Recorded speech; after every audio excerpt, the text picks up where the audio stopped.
Naš paradajz je konačno krenuo sa rastom nakon dugog hladnog i kišnog perioda i unatoč tim uslovima uspjeli smo ga spasiti od bolesti i sada je spreman za vezanje i druge agrotehničke mjere. Prije nego krenemo sa temom današnjeg videa, željela bih reći svima onima koji žele pratiti uz titlove da na znak CC u desnom gornjem kutu biraju da li će titlovi biti uključeni ili isključeni, a na znak zupčanika pod titlovi birate jezik na kojem želite da gledate ovaj video, to jest koji prevod vam je potreban. Svaki video prevodimo na 50 jezika kako bi svi mogli da razumiju i da prate naš sadržaj.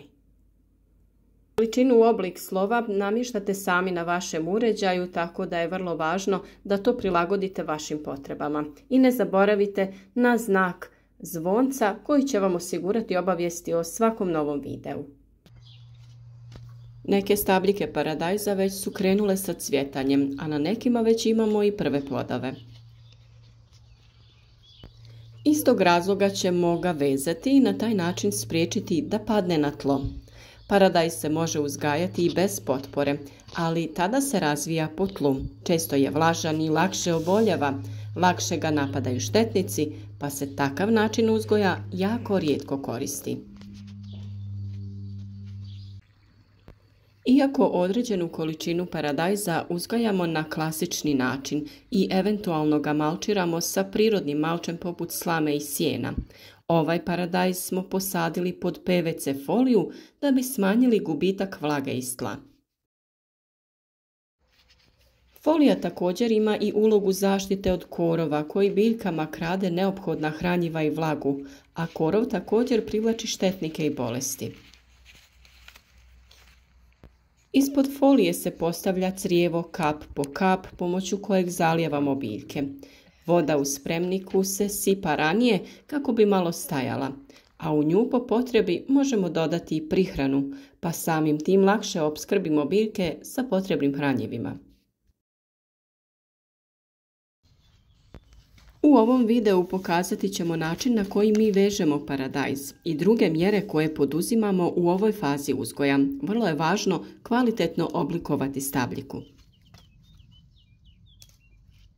Zemlja ispod najlona je dosta topla i samim tim zrak između najlona i zemlje ima veću temperaturu, a to je razlog zbog kojeg moramo staviti zemlju oko biljaka. Na taj način se neće isušivati zemlja ispod najlona, a topli zrak neće izlaziti van i grijati donje listove biljaka koji bi tada mogli da požute, to jest praktički izgore. Kao dodatno hranjivo prvo možete dodati malo glistenjaka ili humusa komposta te preko toga staviti sloj zemlje. Kod vezanja koristimo namjenske kopče koje stavljamo na donji dio stabla ispod prvog lista. List će na taj način spriječiti pomjeranje kopče u stablo paradajza. Ove kopče se lako otvaraju i zatvaraju, tako da ih možete koristiti više puta. Lagano zavežemo špagu ili konopac oko kopče, osiguramo da se neće odvezati. Zatim stavimo kopču oko stabljike i lagano omotamo špagu oko stabla paradajza. Važno je imati osjećaj prilikom obavljanja vezanja, kako ne bi previše stegnuli stabljiku, te doveli do usjecanja špage u nju. Pazite i na to da špaga ne zateže dio kod rodne grane kako ju ne bi oštetili. Samo laganim pokretom naginjite stabljiku i omotavajte. Pri vrhu špage, na mjestu gdje vežete, uvijek ostavite malo viška konopca, kako bi kasnije mogli da malo otpustite, ukoliko se dogodi da je previše zategnuto. Ako nemate kopče, možete kao prsten koristiti gumenu elastičnu špagu. Ona će omogućiti nesmetan rast stabljike, te se neće urezati u nju. Takvu vrstu špage ne možete koristiti za dalje vezanje jer je rastezljiva i razvukla bi se pod teretom uroda, pa za vezanje oko stabljike koristite jaču špagu koja se ne rasteže. U plasteniku već imamo postavljene žice na koje vežemo paradajz i to je sva konstrukcija koja nam je potrebna. Na otvorenom naravno potrebno je prvo napraviti konstrukciju na koju ćemo postaviti žicu za koju vežemo špage koje smo postavili na paradajz.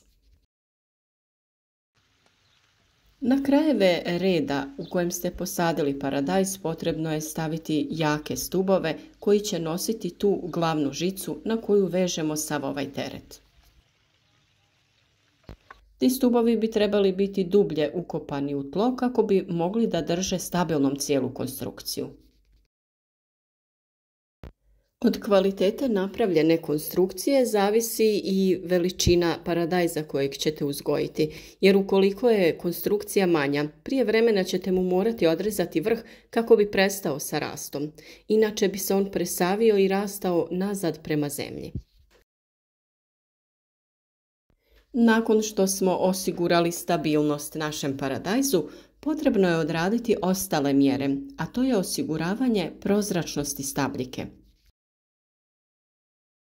Vrlo je važno da zrak može dobro cirkulirati oko biljke kako bi se spriječio razvoj bolesti.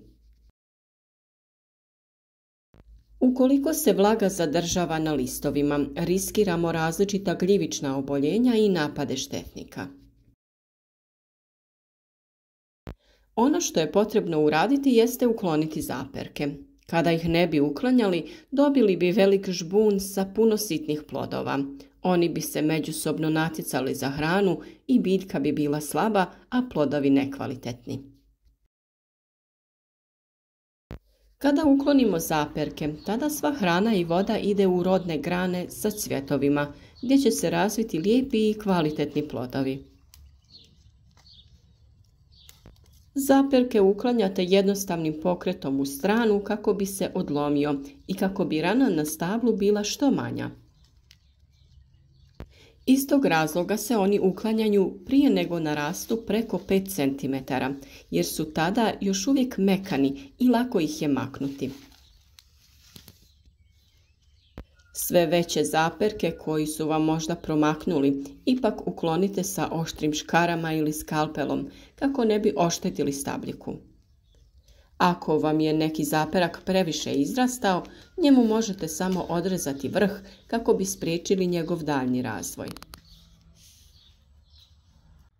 Vrlo je važno da vaše biljke obilazite redovno i na vrijeme uklanjate zaperke kako bi održavali oblik stabla.